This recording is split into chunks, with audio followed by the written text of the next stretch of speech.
ఆధ్యాత్మిక సామ్రాజ్య చక్రవర్తి, సంచలనాత్మక రచయిత, రైత సిద్ధాంత ఆదికర్త, శతాధిక గ్రంథకర్త అయినటువంటి శ్రీ శ్రీ శ్రీ ఆచార్య ప్రబోధానంద యోగీశ్వరుల స్వామివారి ఆశీస్సులతో మన అనంతపురం పట్టణం నందు ఇది 5వ వార్షికోత్సవం.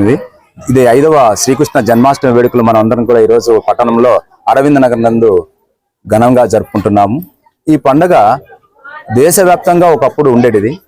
అంటే కలియుగ ప్రారంభంలో ద్వాపరయుగ అంతమున శ్రీకృష్ణుని యొక్క గొప్పతనాన్ని ప్రజలు తెలుసుకున్న నాడు, అంటే భగవద్గీత ఏ రోజైతే గ్రంథ రూపం దాల్చి ప్రజల వద్దకు చేరిందో ఆ రోజు ప్రజలందరూ కూడా అందులో ఉన్నటువంటి జ్ఞానాన్ని గుర్తించి ఆ గొప్పతనం, ఆ పరమాత్మ జ్ఞానాన్ని తెలుసుకున్నటువంటి ప్రజలు మానవ రూపంలో ఉన్నటువంటి కృష్ణ పరమాత్ముడు భగవంతుడు దైవ స్వరూపమని గుర్తించి ఆయన యొక్క జన్మదినాన్ని ఎంతో ఘనంగా పండుగగా చేసుకోవడం ప్రారంభించారు.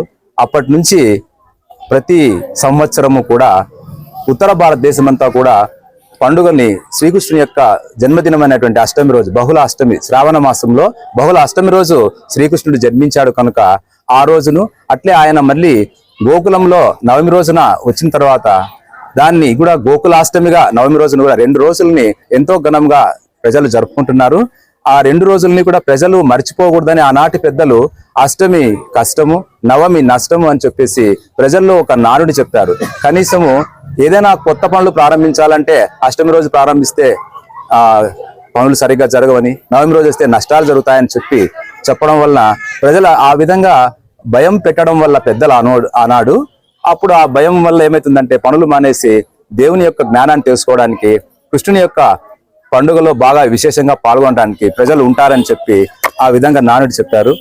అందువలన మనము ఈరోజు క్రమక్రమంగా కలియుగంలో ఏమైందంటే జ్ఞానము, అంటే శ్రీకృష్ణ పరమాత్మ యొక్క వీధి ఉత్సవం, మొట్టమొదటి వీధి ఉత్సవంను క్రమక్రమ తగ్గుతూ వచ్చినది. కాబట్టి తిరిగి శ్రీ శ్రీ ఆచార్య ప్రబోధానంద యోగీశ్వరుల స్వామివారి ఆశీస్సుల వల్ల తిరిగి మనకి ఆ జ్ఞానము, భగవద్గీతలో ఉన్నటువంటి జ్ఞానం తెలియడం వల్ల, ఆ పరమాత్మ యొక్క జన్మ గురించి మనకు తెలియడం వల్ల ఇప్పుడు మన అందరము కూడా కుల మతాలకు అతీతంగా విశ్వమంతటికీ వర్తించేటువంటి, జగత్తుకంతటికీ వర్తించేటువంటి జ్ఞానం చెప్పినటువంటి పరమాత్మ యొక్క జన్మదినాన్ని ఎంతో కన్నుల పండుగ జరుపుకుంటున్నాము. ఇది 5వసారి ఇది మనం పట్టణంలో జరుపుకోవడము. శ్రీ శ్రీ శ్రీ ఆచార్య ప్రబోధానంద యోగేశ్వర్ల వారి ఆశీస్సులతో మేము 5వసారి శ్రీకృష్ణాష్టమి వేడుకలు జరుపుకుంటున్నాము. ప్రతి సంవత్సరము 5 రోజులు జరుపుకుంటున్నాము. రోజు సాంస్కృతిక కార్యక్రమాలు ఉంటాయి, భగవద్గీత పఠనం జరుగుతుంది.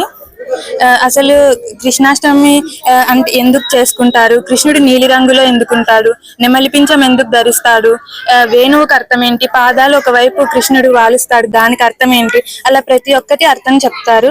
భగవద్గీత శ్లోకాలకు అన్నిటికీ అర్థం చక్కగా వివరిస్తారు. చిన్నారులు అందరూ రోజు నాటకాలు వేసేది, నాట్యాలు చేసేది, పాటలు పాడేది ప్రతిరోజు జరుగుతుంది. మాకు చాలా సంతోషంగా ఉంది. ప్రతి సంవత్సరం ఇలాగే జరగాలని దేవుణ్ణి కోరుకుంటున్నాం.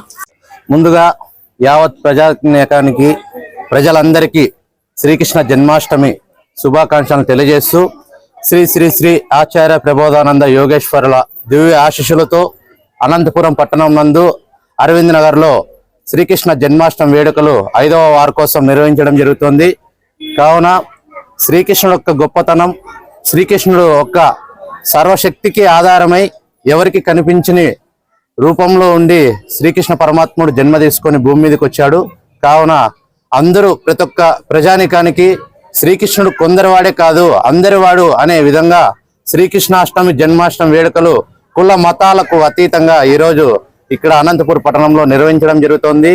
యజ్ఞ యాగ వేదముల ఉపనిషత్తుల కన్నా హిందువుల ప్రథమ దైవ గ్రంథమైన భగవద్గీతని ప్రతి ఒక్కరూ చదివిన రోజే నిజమైన పరమాత్మ గొప్పతనం తెలుస్తుందని, నిజమైన మానసిక శారీరక కర్మలు భగవద్గీత చదవడం వల్ల కర్మ కాలిపోతుందని ఈ సందర్భంగా ప్రజలకు తెలియజేస్తూ, మరియు శుక్రవారం 30వ తారీఖు మధ్యాహ్నం 3:30 శ్రీకృష్ణుడి పల్లకి ఊరేగింపు అరవింద్ నగర్ నుంచి మొదలుకొని వివిధ వీధిలో ప్రాంతాల నుంచి విద్యుత్ సర్కిల్ వరకు వెళ్ళును. కావున యావత్ ప్రజానికాలందరూ ప్రతి ఒక్కరూ పాల్గొని స్వామివారి తీర్థ ప్రసాదాలు స్వీకరించి స్వామివారి యొక్క కృపకు పాత్రలు కావాలని ప్రతి ఒక్కరికి తెలియజేస్తూ కృష్ణాష్టమి శుభాకాంక్షలు.